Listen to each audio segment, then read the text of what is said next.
திருப்பரங்குன்றம் மலையினுடைய வரலாறு என்ன? திருப்பரங்குன்றம் மலை யாருக்கு சொந்தம்? மதுரையில் இன்னைக்கு 144 உத்தரவு போட என்ன காரணம்? இதை பற்றி தான் இப்போ இந்த வீடியோவில் நாம் பார்க்க போகிறோம்.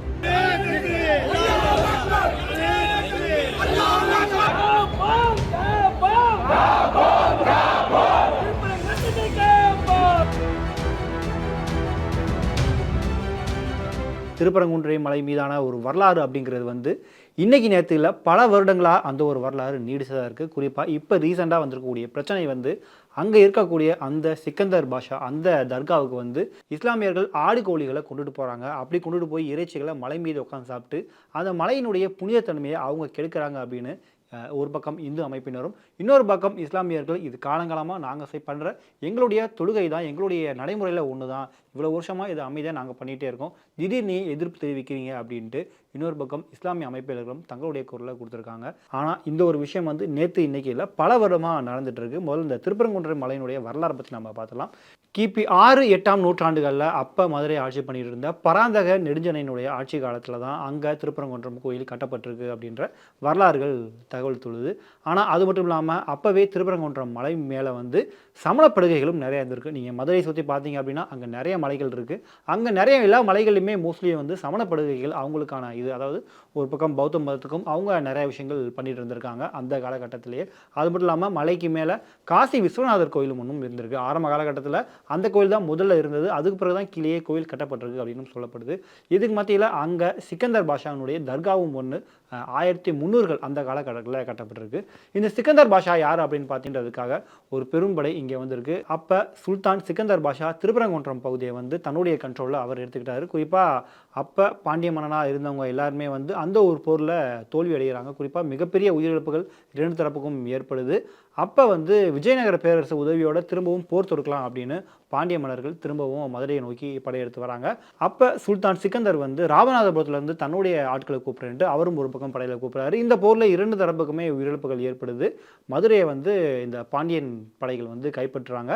திருப்பரங்குன்றம் பகுதி மட்டும் சுல்தான் சிக்கந்தர் இவருடைய கண்ட்ரோலில் வருது. அப்போ மதுரையினுடைய ஆளுநராகவே சுல்தான் சிக்கந்தர் ஷாவை வந்து அப்போ இது பண்ணுறாங்க. ஸோ காலங்காலமாக அங்கே அந்த ஒரு வழக்கம் வந்து இருந்துட்டு தான் இருந்தது. இருந்தாலும் திரும்பவும் சுல்தான் படைகள் எப்போ வேணால் நம்மளை வந்து போர் தொடுக்கலாம், நம்மளை அட்டாக் பண்ணலாம் அப்படின்ட்டு பாண்டிய படைகள் திரும்பவும் சுல்தானை வந்து தாக்குறாங்க. அப்போ தாக்கும்போது சுல்தான் சிக்கந்தர் ஷா வந்து உயிரிழக்கிறாரு. அவர் அந்த திருப்பரங்குன்றம் மலை மீது தான் அவரது உயிர் பிரியுது. ஸோ அவருடைய உடல் நாங்கள் அங்கே தான் அடக்கம் பண்ணணும், எங்களுக்கு அந்த திருப்பரங்குன்றம் மலை மீது ஒரு இடம் வேணும் அப்படின்னு அவங்க கேட்டு அந்த இடத்துல அவருக்கு ஒரு சமாதி கட்டுறாங்க. நாளடைவில் அது சுல்தான் சிக்கந்தர் ஷாவுடைய நினைவிடமாகவும் ஒரு தர்காவாகவுமே அங்கே மாறுது. முருகனுடைய அறுபடை வீடுகளில் முதற்படை வீடு அப்படின்னா அது திருப்பரங்குன்றம் முருகன் கோயில் தான். அந்த மலை அடிவாரத்தில், அதாவது மலையை ஒட்டி அந்த ஒரு கோயில் வந்து அமைக்கப்பட்டிருக்கு. மலைக்கு மேலே நீங்கள் போனீங்க அப்படின்னா முதல்ல காசி விஸ்வநாதர் கோயில் அமைக்கப்பட்டிருக்கும். அதுக்கு மலைக்கு பின்புறத்துலேருந்து படிக்கட்டுக்கு வழியாக ஒரு பாதை அமைச்சிருப்பாங்க. அதுக்கும் மேலே சிக்கந்தர் ஷாவினுடைய அந்த ஒரு தர்கா இருக்கும். இது போக உங்களுக்கு வந்து சமணப்படுகைகளும் உங்களுக்கு அங்கங்கே காணப்படும். கிட்டத்தட்ட 4 விதமான கோயில்களை நீங்கள் அங்கே திருப்பரங்குன்றம் மலை மீது பார்க்கலாம். இது காலங்காலமாக அங்கே வரக்கூடிய மக்கள் எல்லாருக்குமே தெரியும். மக்கள் எல்லாருமே ஒற்றுமையாக தான் ஒருவர் அங்கே வழிபட்டுக்கிட்டு இருக்காங்க. அப்பகுதியில் இருக்க மக்கள்கிட்ட போய் நம்ம கேட்டாலும் கூட இது வருஷமாக நடக்கிற ஒன்று தான். அவங்க கடவுளை கும்பிட்றாங்க, நாங்கள் எங்கள் கடவுளை கும்பிட்றோம். குறிப்பாக மதுரையில் வந்து இப்போவுமே நிறைய பள்ளிவாசல்களில் இந்து மக்கள் போய் வழிபடுற ஒரு வழக்கமும் வந்து தொடர்ந்து நடந்துக்கிட்டு தான் இருக்குது. அப்படி மக்கள் அங்கே ஒற்றுமையாக தான் இருக்காங்க. இப்போ போன வருஷம் ஏற்பட்ட ஒரு பிரச்சனை தான் இந்த அளவுக்கு பூதாகரமாக வச்சிருக்கு. அதாவது அங்கே தர்காவுக்கு மேலே கொண்டுட்டு போய் ஆடு கோழி இதெல்லாம் நாங்கள் சமைச்சு ஒரு சமபந்தி விருது கொடுக்க போகிறோம், நாங்கள் பிரியாணி சமைக்க போகிறோம் அப்படின்ற அவங்க ஒரு அறிவிப்பு கொடுக்கவுமே வந்து இது மிகப்பெரிய விஷயமா பரப்படுது. அதாவது இதுக்கு முன்னாடி நடந்துகிட்டு இருக்க ஒரு விஷயம் தான். ஆனால் இப்போ வந்து அது காட்டுத்தீயாக பரவ ஆரம்பிச்சது. குறிப்பாக இந்துக்கள் கொண்டாடக்கூடிய அந்த ஒரு மலையில் வந்து நீங்கள் எப்படி வந்து நீங்கள் அதை கொண்டாடலாம், திருப்பரங்குன்றம் மலையை சிக்கந்தர் மலை அப்படின்னு நீங்கள் பேர் மாற்றி அழைச்சிட்டு இருக்கீங்க, அதுவே முதல்ல தப்பு அப்படின்ட்டு இந்து அமைப்பினர் பாஜகவினர் வந்து மிகப்பெரிய அளவில் எதிர்ப்பை தெரிவித்தாங்க. அதனால் அந்த ஒரு மேலே நீங்கள் எடுத்துகிட்டு போகக்கூடாது அப்படின்னு மிகப்பெரிய அளவில் காவல்துறை ப்ரொடெஸ்ட்லாம் போட்டாங்க. அப்போ தான் இந்த பிரச்சனை ஆரம்பித்தது. அதுக்கு பிறகு கொஞ்சம் கொஞ்சமாக இந்த பிரச்சனை பூதாகரமாக வெடிக்க ஆரம்பித்தது. அதாவது ஹச்ராஜா பேசும்போது சொன்னார், அவங்க சிக்கந்தர் மலை அப்படின்னு சொல்லிட்டு இருக்காங்க. நீங்கள் வரலாறு எடுத்து பார்த்தீங்கன்னா தெரியும், அந்த சிக்கந்தர் அப்படின்றவர் மேலே இருக்கிற காசி விஸ்வநாதர் கோயிலை இடிக்க போய் தான் அவர் அங்கே உயிரிழந்தார். அதனால தான் அவருக்கு மேலே தர்கா அமைச்சாங்க.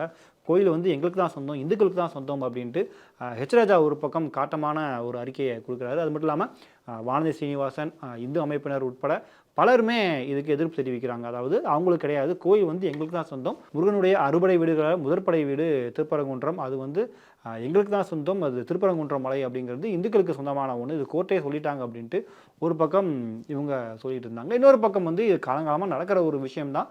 நாங்க ஒவ்வொரு வருஷமும் இத பண்ணிக்கிட்டு தான் இருக்கோம். இந்த வருஷம் மட்டும் நீங்க புதுசா ஒரு பிரச்சனை பண்ண காரணம் என்ன அப்படின்ட்டு இன்னொரு பக்கம் இஸ்லாமியர்களும் இதுக்கு எதிரா தங்களுடைய கண்டனங்கள தெரிவித்து தான் இருந்தாங்க.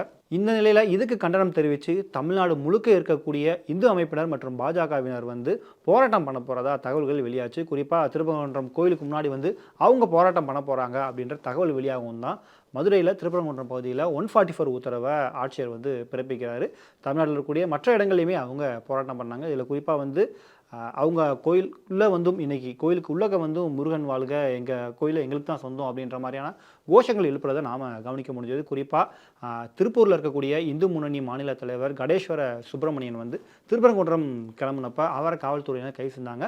இதுக்கு அங்கே மிகப்பெரிய ஆர்ப்பாட்டங்கள் நடந்தது. குறிப்பாக ஒரு தொண்டர் வந்து தீக்குளிக்க முயன்றாரு, அவரை காவல்துறையும் கைது செஞ்சாங்க.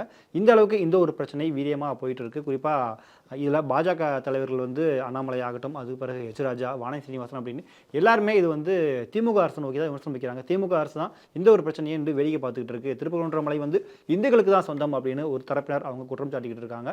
இன்னொரு பக்கம் இஸ்லாமிய அமைப்பினர்களும் தொடர்ந்து நாங்கள் ஒவ்வொரு வருஷம் போகிறவனு தான், எங்களுடைய வழக்கத்தை நீங்கள் எப்படி மாற்ற முடியும் அப்படின்ட்டு அவங்களும் கேள்விகளை எழுப்ப ஆரம்பிச்சிருக்காங்க. ஸோ இந்த ஒரு பிரச்சனை இப்போதைக்கு முடியாமல் கண்டினியூ ஆகிட்டு தான் இருக்குது. ஸோ இந்த ஒரு இஷ்யூ பற்றி நீங்கள் என்ன நினைக்கிறீங்க, உங்களுடைய கருத்துக்கள் என்ன அப்படிங்கிறத மறக்காமல் கீழே கமெண்ட் பண்ணுங்கள்.